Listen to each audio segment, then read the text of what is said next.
ఎలా ఉంటే పిల్లల భవిష్యత్తు బాగుంటుంది? మీరు అడిగినటువంటి ప్రశ్నకి తల్లిదండ్రులు పాత్ర అంటే తల్లిదండ్రులు కేవలం చదువు ఒక్కటే కాదు అన్నట్లు ఈ బేసిక్ ఎడ్యుకేషన్ ఏదైతే ఉందో అది దానికోసమనే సుమారుగా 8 నుంచి 10 గంటలు వాళ్ళ పిల్లవాడిని స్కూల్లో పెడితే ఆ స్కూల్లో ఉన్నటువంటి అన్ని రకాలైనటువంటి బోధనలు జరుగుతాయి అనేటువంటి ధోరణితోటే పిల్లల్ని స్కూల్లోకి పంపించడం జరుగుతుంది. మరి ఇంటి దగ్గరకు వచ్చిన తర్వాత ఇంటి దగ్గర ఉన్నటువంటి పిల్లలు తల్లిదండ్రుల పట్ల ఏ విధంగా ప్రవర్తించాలి, చుట్టూ ఉన్నటువంటి వాళ్ళ పట్ల ఏ విధంగా ప్రవర్తించాలి, సమాజంలో ఏ విధంగా మెలగాలి, కుటుంబ సభ్యులు మరియు బంధువులు వీళ్ళందరితో ఏ విధంగా ఉండాలి, ఇటువంటివన్నీ కూడా తల్లిదండ్రులు నేర్పిస్తుంటారు.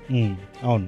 కానీ చదువు దగ్గరకు వచ్చేసరికి అంతా తల్లిదండ్రుల ద్వారానే వస్తుంది. కరెక్ట్ గా చదువు దగ్గరకు వచ్చేసరికి చదువు అంటే మా పిల్లవాడిని స్కూల్కి వెళ్తున్నాడు, ఇన్ని గంటలు అక్కడ స్పెండ్ చేస్తున్నాడంటే అక్కడ ఖచ్చితంగా అతనికి కావాల్సినటువంటి బతకడానికి కావాల్సినటువంటి ఏదైతే జీవనాధారానికి విధంగా ఉన్నటువంటిది విద్య ఏదైతే ఉందో ఆ విద్యా నైపుణ్యాలు వస్తాయి అనేటువంటి ధోరణితో పిల్లవాడిని స్కూల్కి పంపిస్తుంది.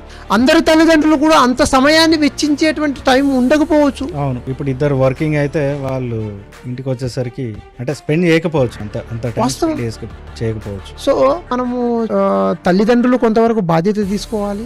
అదేవిధంగా విద్యా సంస్థలు ఏవైతే ఉన్నాయో ఆ విద్యా సంస్థలు కూడా ఒక బాధ్యతాయుతంగా